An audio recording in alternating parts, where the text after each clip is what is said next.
was only ever officially released in Japan, and received a limited release there to begin with. It is also one of the weirdest games ever made. Before I do this actual review, firstly, I would like to thank Emilio08 for recommending the game. Secondly, I played through this with the LSD revamped fan PC port and translation. As far as I can tell, there are no significant changes or anything that would alter my opinion on the game, but I still think I should mention it just in case.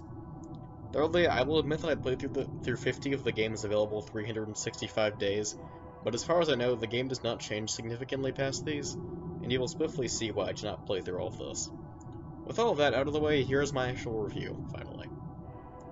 The game is based on a real-life person named Hiroko Nishikawa's dream diary, which she kept for many years.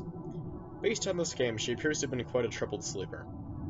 The actual game follows an unnamed person, I suppose presumably Hiroko, dreaming and then exploring said dreams. This is basically all the plot you get here. It's actually quite similar to Yume Nikki if you've played that or seen my review of it. You can theoretically try to analyze these dreams for meaning, but I feel like that's a pointless endeavor as most of the imagery here is entirely nonsensical. As for the gameplay, there is very little. That does not really take away from this game in specific, though. The basic gameplay loop is entering a dream, exploring around for a while, and then waking up. Waking up allows you to see a very esoteric chart of how your dream was. It is quite difficult to interpret. After that, the cycle repeats for 365 dreams. Occasionally there are dreams that are short videos or some text, all in Japanese since for some reason they didn't get translated in my version so I cannot comment on them. But most of the dreams are like this. The actual dream gameplay is fairly simple. Basically, there are around 15 different main areas you can go to in the game. Each time you dream, you get placed in a random one, and touching anything, i.e. walls and objects, transports you to a different one. That is about it. There is no gameplay here apart from those things. The real meat of the game is the incredibly bizarre locations and things you can find from exploring. There are several quite neat areas to explore here.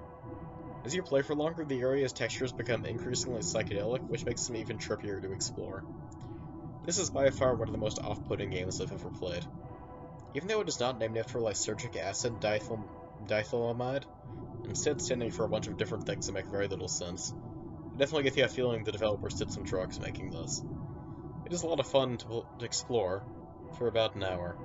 This is my main problem for the game. The fact that there are only around 15 areas severely undercuts the variety. After a certain point you've already seen basically everything, and dreams get very repetitive to explore in. This wouldn't be that big of a deal if the game didn't expect you to play through 365 of them. I think there being some more variety would make this one of the best, or at least most interesting games I've ever played. But for now that makes it quite tedious to play after a certain point. The game's art is quite interesting. As it is a PS1 game, it is unsurprisingly pretty low quality, but honestly that kind of adds to the surreal feeling. Pretty much nothing looks entirely normal, and the increasingly unsettling textures make the game have a very unique look. The music is also quite interesting. Most of the games are fairly ominous or surreal-sounding synthesizer melodies, although sometimes melody is a bit of a stretch.